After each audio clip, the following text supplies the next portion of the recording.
नमस्कार, ABP news के खास शो मोदी ट्रैकर के साथ हाजिर हूं मैं रोमारा इसार खान।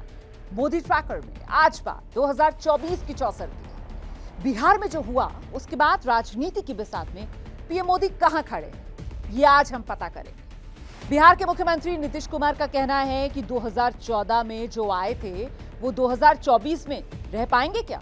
साफ है उनका इशारा पीएम मोदी पर है। तो क्या वाकई पीएम मोदी के लिए अब 2024 की राह मुश्किल है?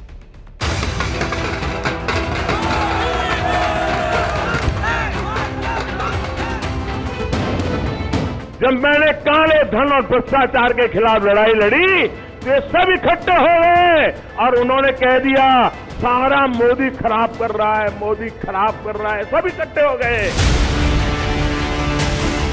मैं तो आपको दीदी कहता हूं, आपका आदर करता हूं, आपकी थप्पड़ भी मेरे लिए तो आशीर्वाद बन जाएगी। बीजेपी से बचने के लिए पूरे हिंदुस्तान के सारे लोग इकट्ठे हो गए हैं। मोदी है तो मुमकिन है, ये नारा बीजेपी के लिए विजय मंत्र बन चुका है। लेकिन क्या विपक्ष के पास मोदी का कोई तोड़ नहीं है? क्या विपक्ष के लिए मोदी अभेद्य बन चुके हैं? क्या कोई विपक्ष मोदी के करिश्मे का जवाब ढूंढ पाएगा? ये सवाल विपक्ष के लिए यक्ष प्रश्न बन चुका है। और अब जबकि 2024 के रण की आहट सुनाई देने लगी है तो मोदी एक बार फिर विपक्ष के सामने दीवार बनकर खड़े हैं।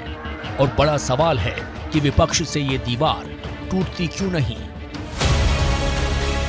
2024 के चुनाव में विपक्ष मोदी को पार पाने के लिए क्या करेगा? क्या 2019 की भूल से विपक्ष ने कोई सबक लिया है? 24 में उनकी रणनीति क्या होगी?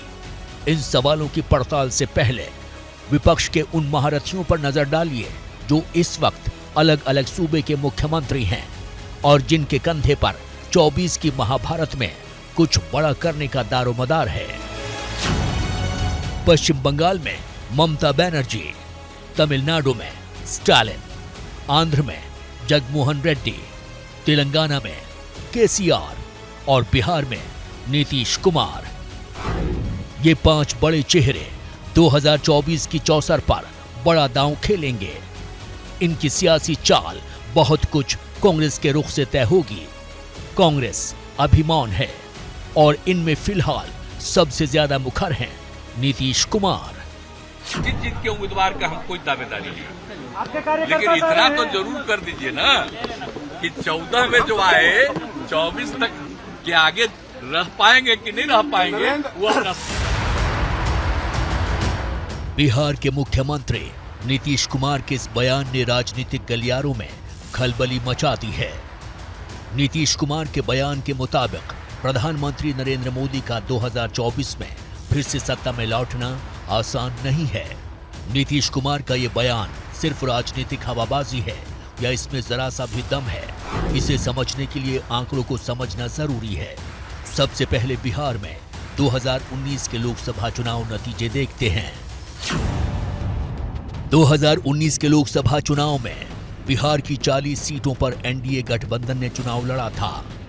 इन 40 सीटों में से 39 सीटें एनडीए को मिली थीं।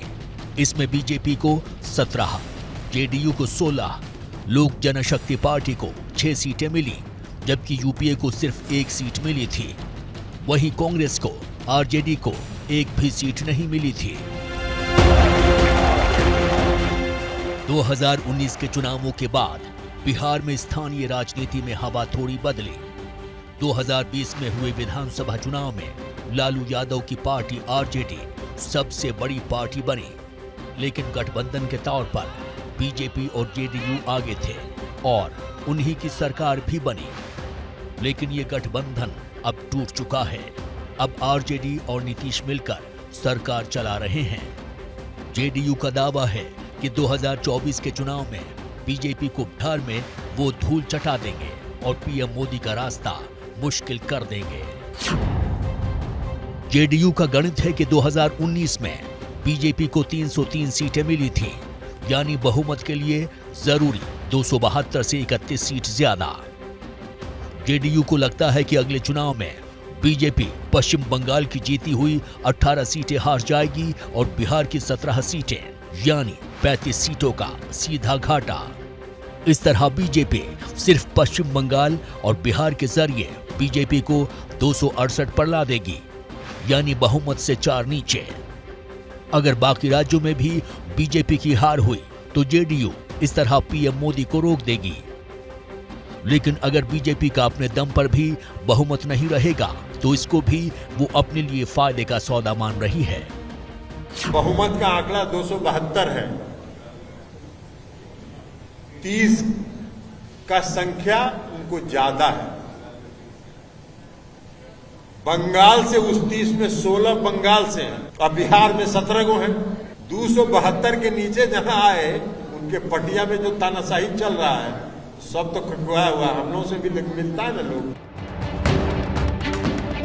जेडीयू ने जिस तरह से बहुमत का आंकड़ा गिनाया है उससे ऐसा लगता है कि जनता 2024 में बिल्कुल वैसे ही वोट देगी जैसा वो चाहते हैं। लेकिन शायद जमीनी राजनीति इससे थोड़ी अलग हो। हाल ही में आए एक सर्वे के मुताबिक जेडीयू के एनडीए से अलग होने के बावजूद भी 2024 में पीएम मोदी के लिए कोई बड़ी मुश्किल दिखाई नहीं दे रही है।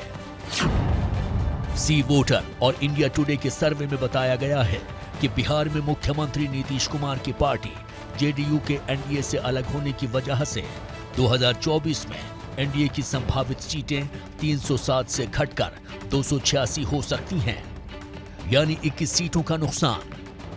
दूसरी तरफ इस बदलाव का सीधा फायदा यूपीए को हो सकता है, जिसकी सीटें 125 से बढ़कर 146 हो सकती हैं। ऐसा होने पर भी पीएम मोदी की कुर्सी पर कोई खतरा नजर नहीं आ रहा है।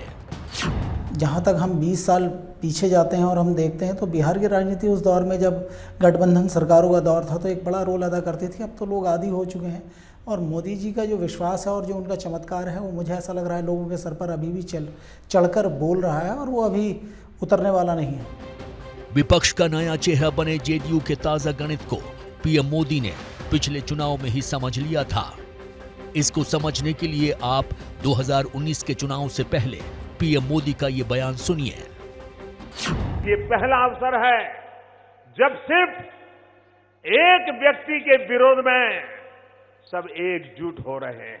ये सारे मिलकर अब देश में एक मजबूर सरकार बनाने में जुट गए हैं। वो नहीं चाहते कि देश में मजबूत सरकार बने और उनकी दुकान फिर बंद हो जाए। क्या मजबूरी है मेरी बताइए, मैं अभी आपको बताती हूँ कि मैंने ओए होए होए होए नमकीन के चटकारे लेते हुए टकटकी मार के डिबेट शो को पॉज रिपीट कर करके देख रहे हैं जोगिंदर जी। इनकी तरह आप भी देखें अपनी फेवरेट डिबेट्स को रिपीट कर और डाउनलोड कीजिए एबीपी लाइव ऐप अपने स्मार्ट टीवी पर।